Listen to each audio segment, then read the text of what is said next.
Assalamualaikum warahmatullahi wabarakatuh. Anak-anak, hari ini kita akan membahas tentang pasar bebas. Pasar bebas adalah tindakan pemerintah dalam bidang ekonomi dengan tidak melakukan diskriminatif dalam perdagangan, terutama dalam kegiatan ekspor dan impor. Perdagangan bebas dapat dicontohkan dengan adanya Uni Eropa atau MEE dan MEA, Masyarakat Ekonomi ASEAN. Tujuan pasar bebas antara lain: 1. Meningkatkan pendapatan negara. 2. Meningkatkan perekonomian negara. 3. Memperluas pasar. 4. Menciptakan transfer of technology atau transfer teknologi. 5. Memenuhi kebutuhan dalam negeri. Anak-anak masih ingat ekspor dan impor toh? Kalau ekspor itu mengirim barang ke luar negeri, kalau impor mendatangkan barang dari luar negeri. Nanti alat pembayarannya namanya devisa. Diingat-ingat, kalau ekspor menambah devisa, kalau impor mengurangi devisa.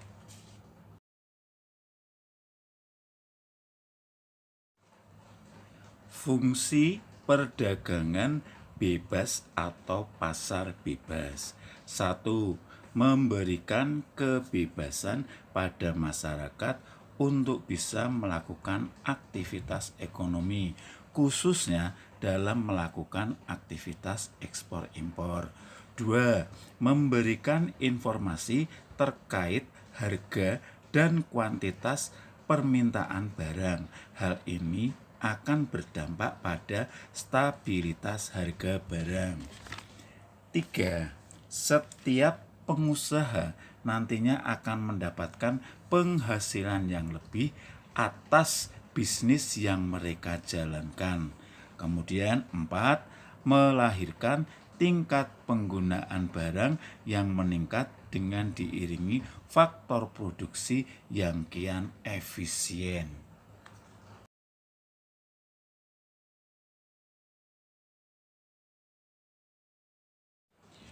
Sekarang kita akan membicarakan ciri-ciri pasar bebas. Ciri-ciri pasar bebas antara lain: 1. Sumber dan alat produksi bisa bebas dimiliki dan diatur oleh seluruh pihak, yaitu komunitas, perusahaan, atau individu. 2. Adanya pembagian kelas, yaitu kelas pekerja dan kelas pemilik modal. 3.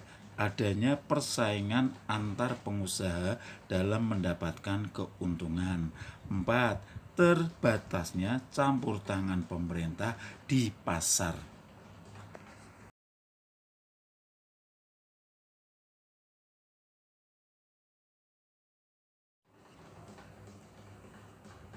Manfaat pasar bebas. 1. Masyarakat akan lebih kreatif. 2. Setiap produsen dituntut untuk membuat produk yang berkualitas. 3. Seseorang lebih bebas dalam mempunyai kekayaan dan mengolah sumber dayanya masing-masing.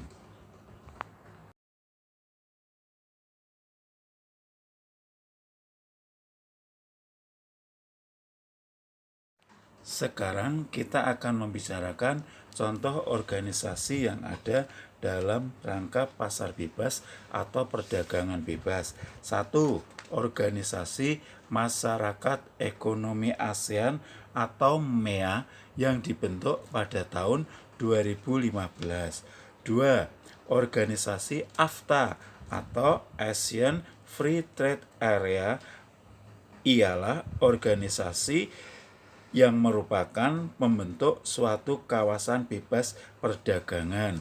Kemudian yang ketiga ialah APEC. APEC ialah Asia Pacific Economic Cooperation atau Organisasi Ekonomi Asia Pasifik. Yang keempat ialah organisasi Uni Eropa atau European Union, atau orang sering menyebutnya dengan MEE, Masyarakat Ekonomi Eropa. Kemudian yang terakhir ialah organisasi WTO atau World Trade Organization atau Organisasi Perdagangan Dunia.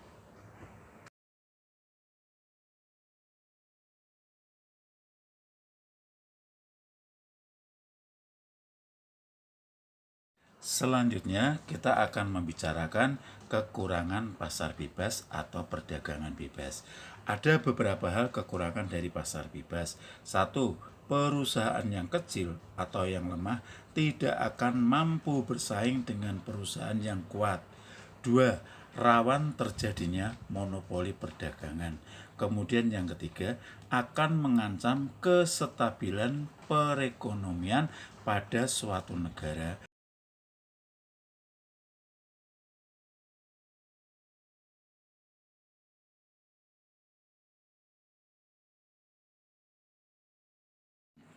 Selanjutnya, kita akan memberi contoh tentang penerapan pasar bebas. Ada satu contoh penerapan pasar bebas.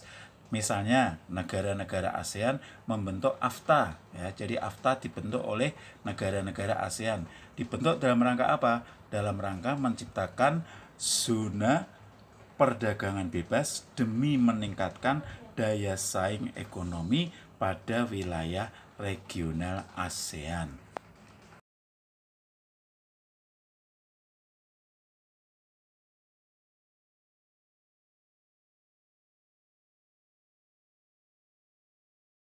Anak-anak, setelah tadi kita membahas tentang pasar bebas, sekarang kita sampai ke soal ya.